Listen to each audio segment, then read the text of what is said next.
किसी के बाप की औकात नहीं है, यही शब्द यूज कर रहा हूं, कान खोल के सुन ले सारे। किसी के बाप की औकात नहीं है, किसी अदालत में दम नहीं है। दोस्तों, नॉन मुस्लिम एडवोकेट वकील ने अजमेर शरीफ दरगाह को लेकर एक बड़ा ऐलान कर दिया है, जिसका पूरा वीडियो भी हम आपको आगे दिखाएंगे। एडवोकेट भानु प्रताप ने अपने बयान में अजमेर दरगाह को लेकर ललकारते हुए कहा है कि किसी के बाप में अगर दम है तो हाथ लगाकर दरगाह को दिखाए, और आगे अजमेर दरगाह को लेकर ऐसी बात कह दी है जो हर मुसलमान को जरूर सुननी चाहिए। 2 से ढाई मिनट का एडवोकेट साहब का ये क्लिप है, इसको पूरा देखिए और ज्यादा से ज्यादा लोगों तक पहुंचाइए। किसी के बाप की औकात नहीं है, यही शब्द यूज कर रहा हूं, कान खोल के सुन ले सारे।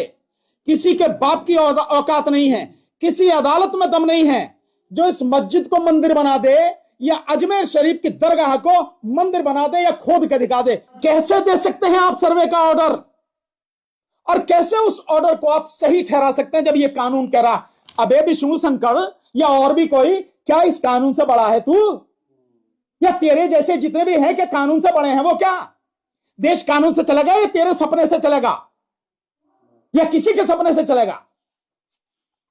हर कोई आके खड़ा हो जाता है। और आज सरकार है वहां, जिस दिन सरकार जाएगी ना, ये विष्णु शंकर ऐसे जितने भी हैं ये किस बिल में घुस जाएंगे ना पता भी नहीं लगे। ये कानून पढ़ ले, काला कोट पहनने का ना, इसे कानून को पढ़ ले, बता देगा कानून क्या है।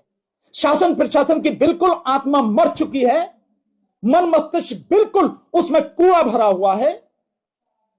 एक बेटी को ले गए और वो कह रही कि उस औरत को भी ले जा रहे थे, लेकिन उसका बच्चा छोटा था तो उसको छोड़ के कभी इसे रहने दो, इसका बच्चा छोटा है। मतलब इस कदर बेशर्मी, उनका क्या कसूर है, ये पुलिस वाले कह रहे हैं। और जो एक लड़का हॉस्पिटल में भर्ती है वो कह रहा कि हमें ये कहा कि तुम्हें बचने का यही है। पुलिस वाले ये क्या कहेंगे उनको धमकी देके कि तुम्हारे बचने का यही है कि 10 लोगों के नाम बताओ और कंप्लेंट तुम्हारी तरफ से होगी, तुम्हारी तरफ से कंप्लेंट होगी। यानी फर्जी कंप्लेंट करा रहे हो। और जब एसएसपी से वो पूछ रहा तो एसएसपी कह रहा कि 7 एफआईआर हुई है। अरे घटना एक है तो 7 एफआईआर कैसे होंगी भाई?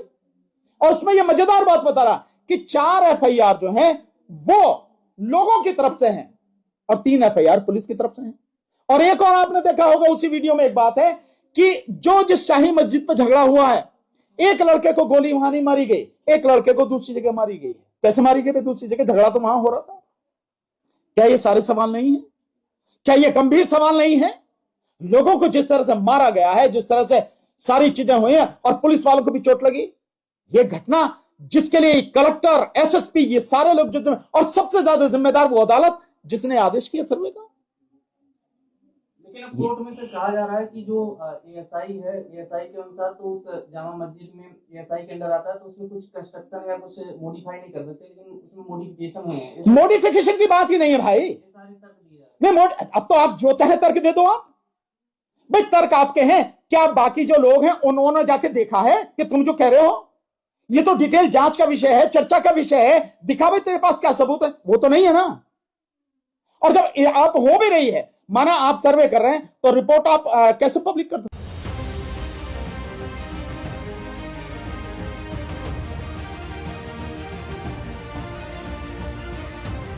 ड्रोन कैमरों के जरिए देखिए, ये बदायूं की वही जामा मस्जिद है जिसे लेकर नए विवाद की शुरुआत हो गई है। हिंदू पक्ष की तरफ से दावा किया गया है कि बदायूं की जामा मस्जिद नहीं, वहां नीलकंठ महादेव मंदिर है। हिंदू नेता मुकेश पटेल ने साल 2022 में मस्जिद में महादेव मंदिर होने का दावा किया था। कोर्ट में आज इस बात पर बहस पूरी नहीं हुई। बदायूं जामा मस्जिद बनाम नीलकंठ महादेव मंदिर विवाद पर शनिवार को न्यायालय में मस्जिद पक्ष की इंतजामिया कमेटी ने अपनी बहस शुरू की थी। इंतजामिया कमेटी के वकील अनवर आलम ने मंगलवार को भी बहस की। बहस पूरी नहीं हो सकी, जिसके बाद सुनवाई अगली तारीख के लिए टाल दी गई। आज क्या बहस हुई?